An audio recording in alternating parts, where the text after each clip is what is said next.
Hello everyone, welcome to Ken studies. आज है 24 अक्टूबर। Start करते हैं आज के एमसीक्यू क्वेश्चंस। आज का फर्स्ट क्वेश्चन है, which university has hosted international music and dance festival. आपसे पूछा जा रहा है, अंतर्राष्ट्रीय संगीत एवं नृत्य महोत्सव की मेजबानी किस विश्वविद्यालय के द्वारा की गई है। आपके ऑप्शंस हैं university of Allahabad, Chandigarh university, university of Mumbai या फिर लखनऊ यूनिवर्सिटी। और इस क्वेश्चन में आपका करेक्ट ऑप्शन हो जाएगा ऑप्शन बी। इसका मेजबान जो विश्वविद्यालय रहा है वो है चंडीगढ़। आप यहाँ देख सकते हैं, international cultural exchange event held at Chandigarh university. Cultural troops from around 40 countries participated in the event, showcasing the beauty of their indigenous music and dance cultures. और इस इवेंट का थीम रहा है वन वर्ड मैनी कल्चर्स। और इस event का aim रहा है to promote international culture and celebrate diversity and inclusivity.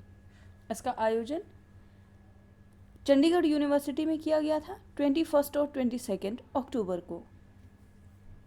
बढ़ते हैं नेक्स्ट क्वेश्चन की ओर। Bishan Singh Bedi died recently, he was related to which of the following field.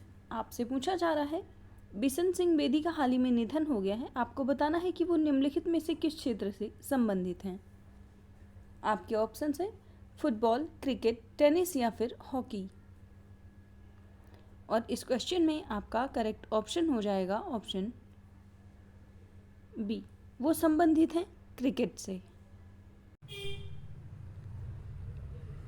So, legendary spinner Bishan Singh Bedi passes away at 77 and he was one of the finest spin bowlers in the history of cricket. Renowned for his graceful rhythmic action and the ability to impart prodigious spin on the ball.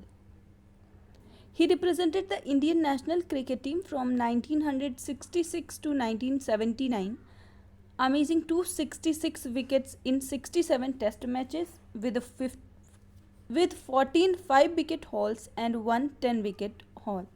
तो आप ध्यान रखेंगे, बिशन सिंह बेदी ये Indian spinner रहे हैं जिनका अभी हाल ही में देहांत हो गया है। बढ़ते हैं नेक्स्ट क्वेश्चन की ओर। Future investment initiative will held at which of the following place. आपसे पूछा जा रहा है, भविष्य निवेश पहल का आयोजन किस स्थान पर किया जाएगा। आपके ऑप्शंस हैं Riyadh, Abu Dhabi, new Delhi या फिर मुंबई। और इस क्वेश्चन में आपका करेक्ट ऑप्शन हो जाएगा ऑप्शन ए, भविष्य निवेश पहल का आयोजन किया जाएगा रियाद में। आप लोग यहाँ देख सकते हैं, Piyush Goyal will attend the 7th edition of future investment initiative in Riyadh, Saudi Arabia from 24th to 25th October 2023. And he will co-chair a conclave session on the theme of From Risk to Opportunity, Strategies for Emerging Economies in the New Industrial Policy Era along with the KSA Investment Minister. तो आप ध्यान रखेंगे, पीयूष गोयल इस event को attend करेंगे और वहाँ पे वो एक कॉन्क्लेव सेशन को भी को-चेयर करेंगे। His visit is expected to further enhance the strategic partnership and joint cooperation between India and Saudi Arab in various fields like energy security, trade and investment, defense and security, healthcare and food security. तो आप ध्यान रखेंगे, 7th addition है future investment initiative का, जिसका आयोजन Riyadh, Saudi अरब में किया जाएगा।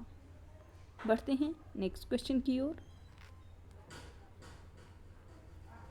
Which of the following district in Uttar Pradesh created history by organizing country's biggest कन्या पूजन in October 2023? आपसे पूछा जा रहा है, उत्तर प्रदेश के निम्नलिखित में से किस जिले ने अक्टूबर 2023 में देश की सबसे बड़ी कन्या पूजन का आयोजन करके इतिहास रचा है। आपके ऑप्शंस हैं गोंडा, अयोध्या, सुल्तानपुर या फिर गोरखपुर। और इस क्वेश्चन में आपका करेक्ट ऑप्शन हो जाएगा ऑप्शन ए, ऐसा करने वाला जिला है उत्तर प्रदेश का गोंडा जिला।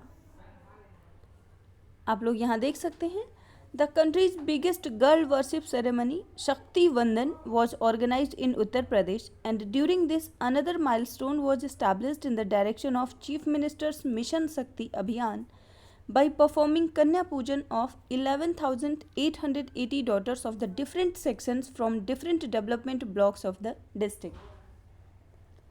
शक्ति बंधन की बात करें तो this ceremony was organised by the district administration in the Shaheed Azam Bhagat Singh college campus of Gonda.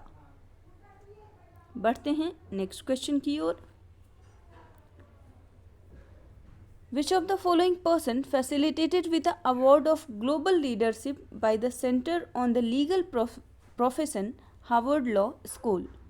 आपसे पूछा जा रहा है निम्नलिखित में से किस व्यक्ति को centre on legal profession Harvard law school द्वारा वैश्विक नेतृत्व पुरस्कार से सम्मानित किया गया है। आपके ऑप्शंस हैं CGI Sharad Arvind Bobde, CGI NV Ramana, CGI DY Chandrachud या इनमें से कोई नहीं।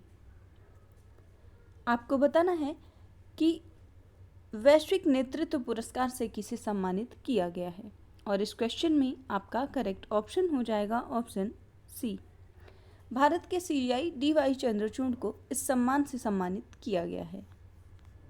आप यहाँ देख सकते हैं chief justice of India GY Chandrachud have been facilitated with the award for global leadership by the centre on the legal profession Harvard law school.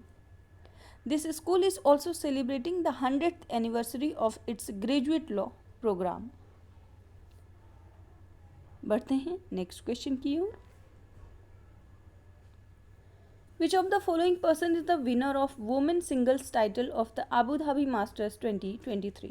आपसे पूछा जा रहा है निम्नलिखित में से किस व्यक्ति ने अबू धाबी मास्टर्स 2023 में महिला एकल का खिताब जीता है। आपके ऑप्शंस हैं उन्नति हुड्डा, सामिया इमाद फारूकी, अनाहत सिंह या इनमें से कोई नहीं। आपको अबू धाबी मास्टर्स के विजेता के बारे में बताना है और इस क्वेश्चन में आपका करेक्ट ऑप्शन हो जाएगा ऑप्शन ए। ये जीता है उन्नति हुड्डा ने। आप लोग यहाँ इमेज में देख सकते हैं। In a battle of future badminton stars from India, Unnati Hooda beat Samiya Imad Farooqui to capture the women singles title at Abu Dhabi masters 2023 and this is her second BWF Super 100 World Tour title, and she became the youngest Indian to clinch a BWF title last year at 14 years of age. तो आप ध्यान रखेंगे इस वर्ष का Abu Dhabi masters का जो खिताब है वो जीता है भारत की उन्नति हुड्डा ने। बढ़ते हैं नेक्स्ट क्वेश्चन की ओर। Who inaugurated the 418 feet national flag at the Atari Bagha border in October 2023? आपसे पूछा जा रहा है अक्टूबर 2023 में अटारी बाघा सीमा पर 418 फीट के राष्ट्रीय ध्वज का उद्घाटन किसने किया है। आपके ऑप्शंस हैं prime minister Narendra Modi, home minister Amit Shah, defence minister Rajnath Singh या फिर road and transport minister Nitin Gadkari. और इस क्वेश्चन में आपका करेक्ट ऑप्शन हो जाएगा ऑप्शन डी। 418 फीट का जो राष्ट्रीय ध्वज है उसका उद्घाटन किया है सड़क परिवहन मंत्री नितिन गडकरी ने। यहाँ आप लोग देख सकते हैं तो union minister Nitin Gadkari inaugurated a 418 feet national flag at Attari Wagah border and this is the tallest flag in the country. The BSF personnel will benefit from the surveillance system that has been installed at top of the flag. Earlier there was a 360-foot tall flag and this flag was installed in March 2017. 2017 में जो वहाँ पे flag install किया गया था वो 360 foot का था और अभी हाल ही में जो किया गया है वो 418 फीट का है। आज की करंट अफेयर सेशन में इतना ही। Thank you for watching. Do like, share and subscribe.